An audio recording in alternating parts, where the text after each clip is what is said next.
하나님 감사합니다. 언제나 우리를 주의 날개 그늘 아래 품어주시고 보호해 주시니 감사합니다. 날마다 하나님의 은총으로 우리를 보살펴 주시고 날마다 하나님의 기쁨과 소망과 은혜 가운데 살게 하시니 감사합니다. 특별히 이 시간에 이 아름다운 자리, 주님께서 우리를 만나시는 자리로, 주님이 임재하시는 자리로 우리를 인도하시니 감사합니다. 깊이 주님을 만나고 깊이 주님을 깨닫고 더욱더 주님을 알기 원합니다. 주님의 사랑 안에 더욱더 거하기 원합니다. 말씀 안에 더욱더 거하기 원합니다. 그래서 하나님께 쓰임받는 아름다운 도구가 되게 하여 주시옵소서. 우리의 삶을 통해서, 우리를 통하여서 이 땅이 더욱더 밝아지고 아름다워지는 일에 쓰임받는 우리가 되게 하여 주시옵소서. 감사하고 예수님의 이름으로 기도합니다. 아멘. 오늘 말씀 볼게요. 오늘 시 119편 9번째 시간입니다. 테트의 테트, T자 T. 그래서 65절에서 72절까지 우리 함께 읽겠습니다. 여호와여, 주의 말씀대로 주의 종을 선대하셨나이다. 내가 주의 계명들을 믿었사오니 좋은 명철과 지식을 내게 가르치소서. 고난당하기 전에는 내가 그릇 행하였더니 이제는 주의 말씀을 지키나이다. 주는 선하사 선을 행하시오니 주의 일들로 나를 가르치소서. 교만한 자들이 거짓을 지어 나를 치려하였사오나 나는 전심으로 주의 법도들을 지키리이다. 그들의 마음은 살쪄서 기름덩이 같으나 나는 주의 법을 즐거워하나이다. 고난당한 것이 내게 유익이라. 이로 말미암아 내가 주의 율례들을 배우게 되었나이다. 주의 입의 법이 내게는 천천 금은보다 좋으니이다. 아멘. 오늘 본문의 주제는 고난이에요. 고난.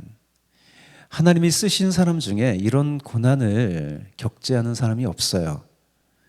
그러므로 이 신앙을 가졌다는 것은요, 고난을 떼어놓고 말할 수가 없어요. 이것은 내가 악을 행하여 당하는 어려움과는 좀 달라요. 여러분, 예수님도 고난을 통하여 구원을 이루셨어요. 히브리서 2장 10절 한번 읽어볼까요? 그러므로 만물이 그를 위하고 또한 그로 말미암은 이가 많은 아들들을 이끌어 영광에 들어가게 하시는 일에 그들의 구원의 창시자를 고난을 통하여 온전하게 하심이 합당하도다. 예수님 우리를 고난을 통하여서 우리를 온전케 하셨습니다. 이 고난은요, 나를 온전하게 하시고요, 교육하시려는 거예요. 교육의 목적이 있는 거예요. 하나님은요, 이스라엘을 구원하시고요, 곧바로 가나안 땅으로 이끌지 않았어요. 광야로 이끄셨습니다. 그래서 광야는요, 교육의 장소예요. 교육의 장소. 광야에서 하나님은 이스라엘을 시험하셨어요. 그러니까 연단하신 거죠. 거기서 교육하신 거라는 거죠. 마찬가지로 다윗도 그렇잖아요. 기름 부음 받았어요. 근데 왕이 되기 전에 광야의 고난을 당했습니다. 요셉도요, 국무총리가 돼서 온 세상을 기근에서 구원해야 되잖아요. 그 전에 어떤 시절을 겪었습니까? 광야 시절을 겪었어요. 그죠? 형들에게 팔리고 보디발에서 종노릇하고 또 깊은 감옥에 갇히고 그런 시절을 통해서 비로소 하나님께 쓰임받는 도구가 될 수 있었던 거예요. 이처럼 고난은요, 우리의 삶에서 떼어서 생각할 수가 없어요. 그런데 하나님이 있는 사람에게 고난은요, 특별한 이유가 있어요. 할렐루야. 아멘. 이제 본문을 차례로 보겠는데요. 이 본문은요, 아주 정교하게 짜여져 있어요. 4절씩 이제 두 부분으로 되어 있어요. 첫 부분의 특징은 원어에는요, 선대가 나오고 66절에는 조은이 나오고 68절에는 선하사가 나오는데 모두 같은 단어로 시작돼요. T잖아요. 토브라는 단어 아시나요? 좋다는 거죠. 좋다. 하나님이 세상 만물을 창조하시고 좋다고 하셨죠. 그거예요. 한마디로 하나님은 선하시다는 거예요. 왜 고난의 유익이 있습니까? 하나님은 선하시기 때문이에요. 65절이에요. 여호와여 주의 말씀대로 주의 종을 선대하셨나이다. 시인은요 여호와의 이름을 부르며 주의 말씀대로 자신에게 선대하셨다고 해요. 하나님은 우리를 대하실 때 선으로 대하십니다. 아멘. 그렇다면 하나님께서 시인을 어떻게 또 우리를 어떻게 선대하실까요? 66절 67절 내가 주의 계명들을 믿었사오니 좋은 명철과 지식을 내게 가르치셔서 주의 계명을 배우고요 믿음으로 선한 분별력을 갖게 하신다는 거예요. 어떻게 해요? 고난을 통해서. 67절 볼까요? 고난 당하기 전은 내가 그릇 행하였더니 이제는 주의 말씀을 지키나이다. 하나님이 우리에게 어떤 선대를 하셨나요? 고난을 주셨어요. 고난 당하기 전에는요, 즉 모든 일이 술술 잘 풀릴 때는요, 말씀대로 살지 않았어요.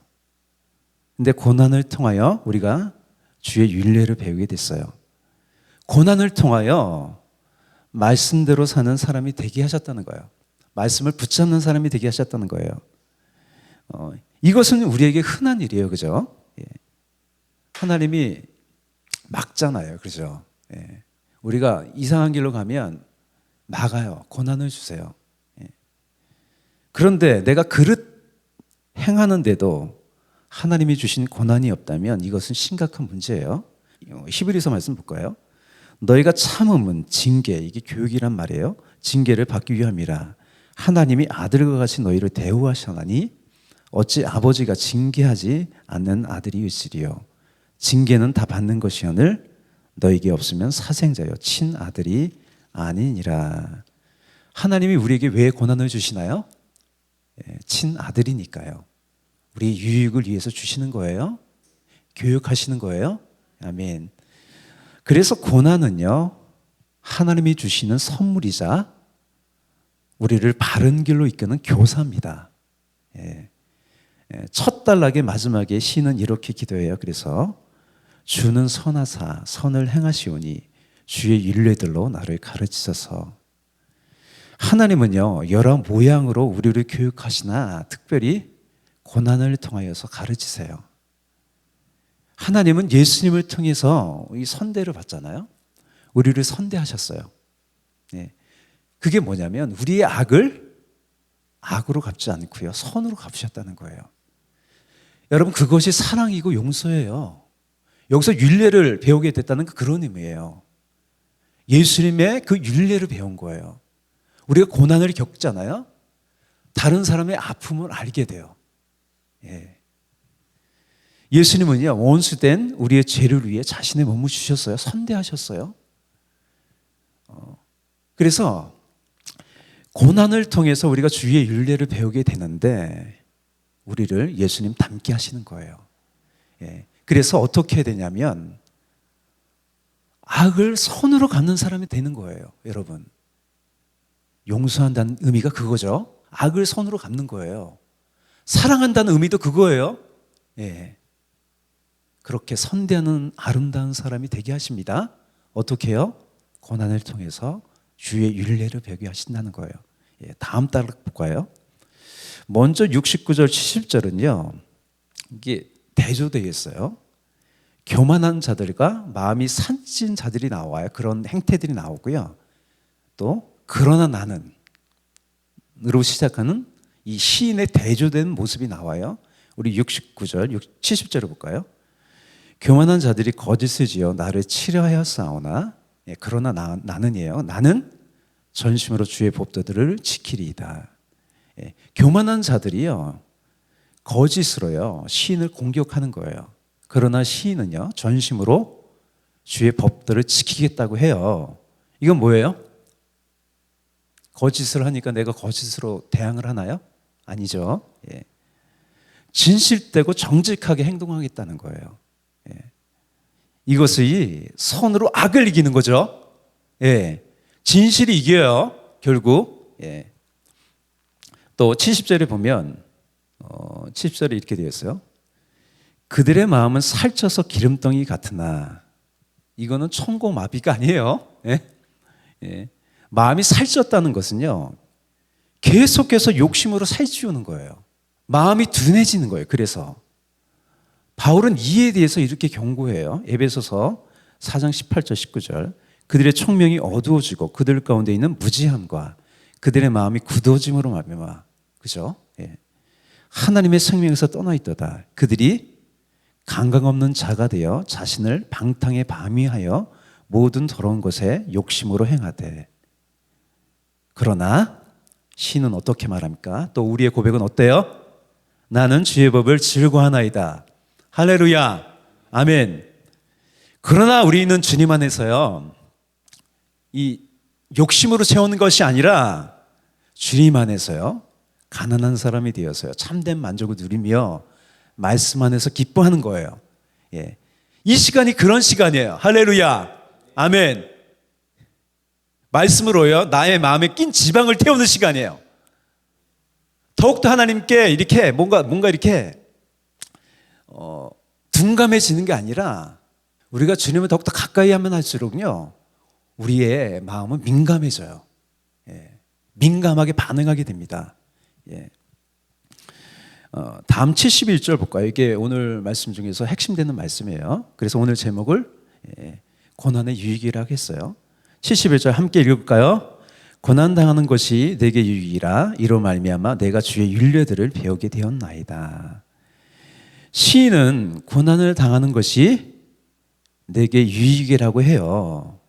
여러분, 고난을 좋아하는 사람은 없습니다. 그런데 여러분, 정금이 되기 위해서는요, 반드시 단련하는 과정이 있어야 하듯, 예. 사람도요, 고난의 과정이 아니거든요, 하나님이 쓰시는 도구가 될 수 없어요. 그런데 우리의 고난은 하나님이 없는 세상 사람들과 달라요. 뭐가 다르냐면, 여러분, 대장장이의 손에 들린 쇳덩이처럼요, 하나님이 직접 단련하시는 고난이에요. 이거 중요합니다. 어떻게 하신다고요? 하나님이 직접 단련하시는 거예요. 아멘. 하나님이 직접 컨트롤하신다는 거예요. 이 두 말씀을 보세요. 욥기서를 한번 같이 읽어볼까요? 나의 가는 길을 오직 누가 하신다고요? 그가 하시나니.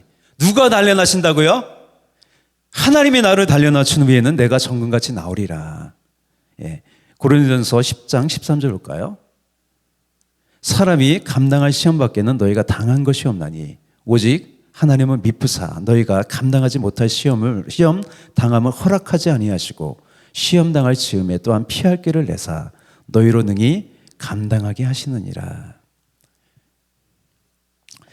하나님께서 우리를요, 직접 컨트롤하시기에 우리가 당하는 고난은 무의미한 고난이 아니에요.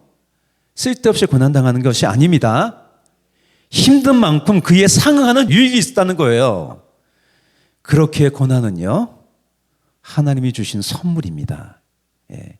마지막으로 시는 고난의 유익을 이렇게 말해요. 우리 72절 함께 읽을게요. 주의 입의 법이 내게는 천천은금보다 좋으니이다. 이 말씀을 보면요, 이런 게 생각이 나요. 이스라엘 땅에 별들을 보는 곳이 있대요. 어떤 곳이냐면 이 광야 가운데 인공적인 빛이 전혀 들어오지 않는 움푹 패인 곳이래요.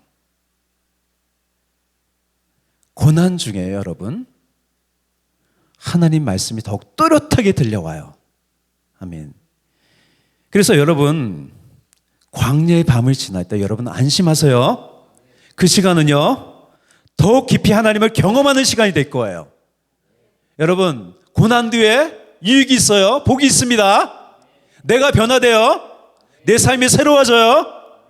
그래서 더욱 주님께서 쓰시기에 합당한 선한 도구가 되게 하세요. 아멘. 오늘 중요한 게 뭐예요? 제가 뭘 강조했습니까? 예, 고난에 대해서 얘기하는데 그 고난을 하나님이 컨트롤 하신다는 거예요. 예, 고난 때문에 우리가 죽지 않아요. 죽지 않습니다. 더욱더 아름다운 사람이 되게 하십니다. 예. 할렐루야. 아멘. 기도하겠습니다. 사랑과 은혜가 풍성하신 주님 감사합니다. 이렇게 우리를 사랑하시사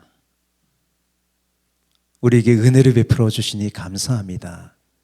부모가 자녀의 부족함을 보며 때리는데 어떻게 마음이 즐거울 수가 있겠습니까?